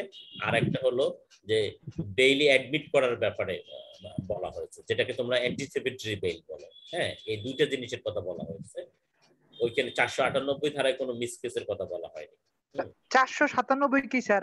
মানে কনফিউশনে ছিলাম আর কি, 98 বা 97 এরকম কোন ধারা? 497 হলো যে in what cases bail may be taken. 497 অর্থাৎ ওখানে হলো অজামিনযোগ্য অপরাধের ক্ষেত্রে মানে কোন কোন পরিস্থিতিতে বেইল নেওয়া যাবে সেটা বলা হচ্ছে 497। আর 496 হলো in what cases bail to be taken, কোন কোন অর্থাৎ জামিনযোগ্য অপরাধের ক্ষেত্রে মানে বেইল নিতে হবে সেটা বলে 496। আর 499-তে বলা হয়েছে যে একজন ব্যক্তিকে আসামিকে দুই ভাবে মুক্ত করা যাবে, বেইল নিয়ে মুক্ত করা যাবে অথবা বন্ড নিয়ে মুক্ত করা যাবে। আর বেইল এবং বন্ডের ক্ষেত্রে উভয় ক্ষেত্রে সিউরিটি নিতে হবে। তবে যদি বেইলেবল অফেন্স হয় এবং আসামি যদি সিউরিটি দিতে না পারে সেক্ষেত্রে ওন বন্ডেও রিলিজ করা যাবে। এই 5টা-7টা সেকশন বাংলাদেশের ইতিহাসে গত 150 বছরে আমরা ভালো করে পড়ে দেখলাম না। হ্যাঁ, আসসালামু আলাইকুম স্যার, একটা প্রশ্ন ছিল, আমরা শেষ করতে চাচ্ছিলাম, বলেন। জি স্যার, একটা প্রশ্ন ছিল। জি প্লিজ। জি স্যার, আমি মোহাম্মদ শরীফ হোসেন স্যার, লক্ষ্মীপুর বার থেকে। স্যার আমার প্রশ্ন ছিল ডিজিটাল সিকিউরিটি অ্যাক্টে স্যার মামলাগুলো কোথায় হয়, এবং স্যার আইসিটি অ্যাক্টের অধীনে যে সাইবার ট্রাইব্যুনালটা গঠিত হয়েছিল স্যার, ওই সাইবার ট্রাইব্যুনালটা বর্তমানে এক্সিস্ট করে কিনা? হ্যাঁ, সাইবার ট্রাইব্যুনাল এক্সিস্ট করে। এখন বিভিন্ন বিভাগীয় শহরগুলোতে করা হয়েছে। আপনার মামলা তো ম্যাজিস্ট্রেট কোর্ট দিয়েই করতে হবে যদি আপনি কমপ্লিট করতে চান, তারপরে ট্রায়ালের জন্য সাইবার ট্রাইব্যুনালে চলে যাবে। তাহলে স্যার সাইবার ট্রাইব্যুনালে এখনো কি স্যার আইসিটি অ্যাক্টে মামলা হয়? আইসিটি অ্যাক্টে ডিজিটাল নিরাপত্তা আইনে সব ক্ষেত্রে আপনি মামলা করতে পারবেন। এটা কমপ্লেইন কেস হিসেবে আপনাকে ইয়া করতে হবে, ম্যাজিস্ট্রেট কোর্টে আগে ইয়া করতে হবে। আর এটা ট্রায়ালের পাওয়ারটা দেওয়া হয়েছে সাইবার ট্রাইব্যুনালকে। Thank you sir. Sir NI অ্যাক্টের মামলাগুলো স্যার আমরা কোথায় দায়ের করি স্যার? যুগ্ম জেলা জজের নিকট নাকি প্রথমে আমলি আদালতের নিকট দায়ের করতে হবে? না, আমলি আদালতে করতে হবে, আমলি আদালতে করতে হবে সিআর কেস হিসাবে। তারপরে এটা ট্রায়ালের জন্য যাবে জয়েন্ট সেশন জাজে। জি স্যার। স্যার জয়েন্ট সেশন জাজের রায়ের বিরুদ্ধে বর্তমানে আমরা আপিল করব জেলা জজের নিকট স্যার। হ্যাঁ, সেশন জাজের নিকট। তো ঠিক আছে, ভালো থাকেন, আবার হয়তো রোববার দেখা হবে। আর শুক্রবার শনিবার আমি বসতে পারতাম, কিন্তু আমাদের আইনজীবী প্রশিক্ষণ কর্মশালা থাকার কারণে আপনাদের সঙ্গে হয়তো বসা হবে না। আশা করি আপনারা যারা ভালো আইনজীবী হতে চান তারা ভবিষ্যতে এই আমাদের সঙ্গে থাকতে পারেন। বাদুল্লাহ একাডেমি আপনাদের এই আইনজীবী প্রশিক্ষণ কর্মশালা পরিচালনা করে থাকে। মাহবুব তো আমাদের অনেকগুলো ক্লাস করেছেন, ওয়ার্কশপ করেছেন। কুমিল্লার ইনশাআল্লাহ স্যার। স্যার আপনি রবিবার থেকে স্যার আমাদের কিছু সময় দিন স্যার, যদি সময় হয় আপনার। হ্যাঁ রোববার দিতে পারবো, রাইট স্যার 9টায় তো স্যার না? হ্যাঁ হ্যাঁ 9টায়। স্যার দোয়া করেন ভালো আপনাদের থাকবেন। সকলের জন্য শুভকামনা থাকলো। আপনারা আইনজীবী হন, তারপরে ভালো আইনজীবী হওয়ার ক্ষেত্রে যদি আমার সহযোগিতা নিতে চান তাহলে নিতে পারবেন ইনশাআল্লাহ স্যার। সহযোগিতা করতে পারলে ইনশাআল্লাহ স্যার দোয়া করবেন আমাদের জন্য। ইনশাআল্লাহ স্যার আমাদের জন্য দোয়া করবেন স্যার। ভালো থাকবেন। আদাব স্যার, ভালো থাকবেন স্যার। আসসালামু আলাইকুম স্যার। সময় দেওয়ার জন্য। আসসালামু আলাইকুম। ওয়ালাইকুম আসসালাম।